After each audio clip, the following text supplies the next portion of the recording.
We're here with Iain Murray, who's Regatta Director for America's Cup Race Management. Iain, how have things gone this week? Yeah, things have, in challenging conditions, with some tough weather, a lot of wind and no wind.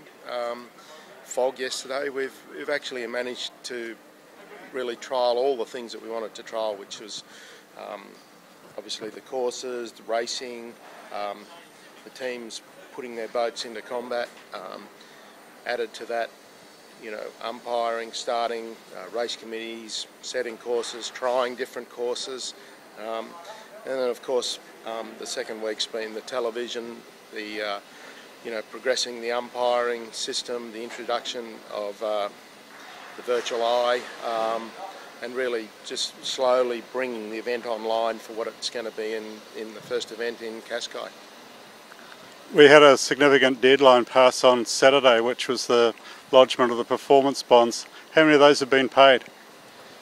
The process for the bonds and the conclusion of the bonds and who's in and out of the America's Cup it's a process that's in play. It's not my position to say who's paid and who hasn't paid at this stage. So it's fair to say that some have paid and some haven't paid. And how we conclude that is that we effectively give them notice that they haven't paid, and then we take it to the jury, and the jury decides whether they will be given more time or excluded from the competition. Until that process is complete, we have all 14 teams that are entered. So you mean 14 challengers? Well, I mean there's challenger and there's one defender and 13 challengers. So of the teams that you've got entered on the website, I mean there's 3 shown as being undisclosed, and there's another 2 under vetting. Is that still the state of the play? No, it's moved on from there in that one of the ones under vetting has been not accepted. One of those has been accepted, so there's 13 teams that are accepted, plus a defender. So in terms of the performance... That's in qualification of their yacht club credentials. So in terms of the one that was not approved, can you give reasons why that was the case? That was the Golden Gate Yacht Club. I'm not privy to the conditions as to why it wasn't accepted. So that's, Golden Gate Yacht Club is the people who accept them and don't accept them, but it was something to do with the yacht club. So in terms of the numbers that you've got in there, I mean, except you can't name who's paid and who hasn't, but did all the teams pay the performance bond or on the due date or not? No, I can't tell you that all the teams paid all 14 teams paid by the due date. No, that's definitely not the case. So how many missed that date? I'm not at liberty to tell you that. What's the process with the performance bond? Do they actually have to lodge it in money, or is it a documentary thing? It's either a bond, a guarantee, or cash. So when you talk about a guarantee, is that like a mortgage over a house, or what? Well, that's up to the bank. Who, obviously, from our point of view, we're looking for something that, has real money rated value by an agency, and it's up to the bank what security they take to provide that bond or insurance company or whoever it is. Does it surprise you that some teams are unable to meet that requirement? No, it's not. We've always said that, if we had 8 teams in, that's what we would expect for the America's Cup. If we had 10, that would be even better. If we have more than 10, that would be a real bonus. Clearly from day one, and in our production schedule, we can't meet more than 10 boats at the first event. We're unable to produce them. So it's been pretty clear. You look at all our event planning in San Francisco and the events and production of boats. We've never had our head around more than 10 yachts at the beginning of this competition. The competition provides for late entries as well, and that's not to say that someone's going to come and put an entry in for a late entry subject to being accepted. But, so when we had 14, 15 entries initially, that was a surprisingly large number for us. There's been a lot of talk about the role of Mascalzone Latino, the challenger of record. What's the state of play with them? They're the challenger of record. But you're sailing their AC45. How long is that going to continue for? I haven't been sailing on an AC45. Yeah, sorry, Oracle Racing have chartered the Mascalzoni Latino AC45. Is that going to continue for long, or are we going to see them out on the water themselves? Look, I'd hope to see Mascalzoni Latino out. You know, the arrangement between Mascalzoni Latino bought the boat through ACRM, and Oracle Racing and Mascalzoni have a private arrangement on the charter that I'm not. That's between them. Out here this week we've seen probably 5 teams sort of reasonably solidly into it. Are you surprised there's not more teams into it in this way? No, you look at traditionally what's happened in the America's Cup and how teams have entered and they put an entry in and then they start going to the market and their supporters and funders and bits and pieces. I'm not seeing anything different here to what I've seen over many America's Cups in the past, where there's a period of time where people have an idea, they've got to group together their assets and then go to the market and put a business case forward. What's happened here is a tighter timescale than we've ever seen before. You have to bear in mind that we didn't release venue dates until March 30th. Here we are 6 weeks later, and the fact that we've had 6 boats out racing with full TV production, umpiring rules, administration through the race committee, I think it's quite remarkable that we've been able to achieve what we had.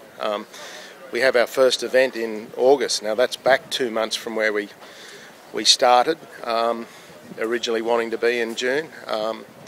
But still, considering, I was here 7 months ago and we hadn't even started building the factory to build these boats, so where we've got to and the teams have got to, and taking in this wholesale new vision, I think there's been some remarkably good progress.